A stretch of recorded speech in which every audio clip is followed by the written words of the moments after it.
भारतीयों ने अमेरिका में ऐसा काम किया है जिसकी तारीफ राष्ट्रपति जो बाइडेन ने भी की है। मामला मैरीलैंड शहर में नदी पर बने एक पुल के टूटने से जुड़ा है। इस घटना के बाद कैसे भारतीयों की चर्चा हो रही है, इस रिपोर्ट में आप देखिए।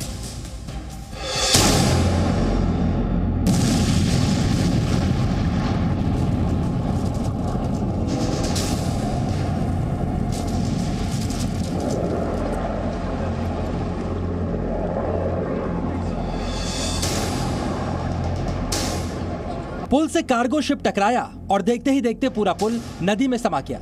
हादसा डरावना था, लेकिन यह और भी बड़ा हो सकता था अगर भारतीय क्रू मेंबर वक्त रहते इसकी जानकारी नहीं देते। सिंगापुर के झंडे वाले डाली जहाज पर मौजूद 22 क्रू सदस्य भारतीय थे। वे सभी सुरक्षित हैं, लेकिन बड़ी बात यह है कि चालक दल की सूझबूझ की वजह से बड़ा हादसा टल गया। जहाज के क्रू ने समय पर मैरीलैंड के गवर्नर को खतरे की जानकारी दे दी और इमरजेंसी कॉल करके बताया कि शिप का पावर कट हो चुका है। इस इमरजेंसी कॉल की वजह से ब्रिज पर ट्रैफिक को रोक दिया गया और कई लोगों की जान बच गई। भारतीयों की इसी सूझबूझ की तारीफ अमेरिकी राष्ट्रपति जो बाइडेन ने भी की है। Personnel on board the ship were able to alert the Maryland Department of Transportation that they had lost control of their vessel, as you all know and reported. As a result, local authorities were able to close the bridge to traffic before the bridge was struck, which undoubtedly saved lives. इस हादसे के बाद social media पर पुल गिराए जाने की अफवाह भी फैलाई गई, लेकिन अमेरिकी राष्ट्रपति ने इससे साफ इनकार किया है। Everything so far indicates that this was a terrible accident.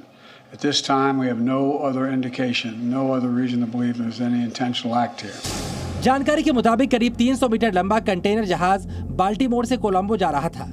जहाज में खराबी आने की वजह से वो फ्रांसिस स्कॉट पुल के एक खंबे से टकरा गया। हादसे के दौरान कई गाड़ियां और करीब 20 लोग पटाप्सको नदी में गिर गए, जिनमें से 6 लोगों की मौत का दावा किया गया है। इस हादसे के बाद मौके पर अफरा तफरी मची, लेकिन वक्त रहते जानकारी मिलने की वजह से राहत बचाव की टीमें वहां पहुंच गई। बाल्टीमोर के गवर्नर ने इस हादसे के बाद क्रू मेंबर्स की सतर्कता की तारीफ की और उन्हें हीरो कहा, साथ ही हादसे के बारे में जानकारी दी। बाल्टीमोर शहर के पटाप्सको नदी पर बना फ्रांसिस स्कॉट की ब्रिज साल 1977 में खुला था। इस पुल की लंबाई करीब 9000 फीट और नदी से ऊंचाई 180 फीट थी। इसका नाम अमेरिका का राष्ट्रगान लिखने वाले फ्रांसिस स्कॉट की के नाम पर रखा गया है। पुल टूटा जरूर है, लेकिन हादसे के बाद जिस तरह भारतीय क्रू ने सक्रियता दिखाई और फौरन इसकी जानकारी दी, उसकी तारीफ पूरी दुनिया में हो रही है, क्योंकि सवाल सिर्फ हादसे का नहीं बल्कि कई लोगों की जान से जुड़ा है जो बचाई जा सके। ब्यूरो रिपोर्ट, जी मीडिया।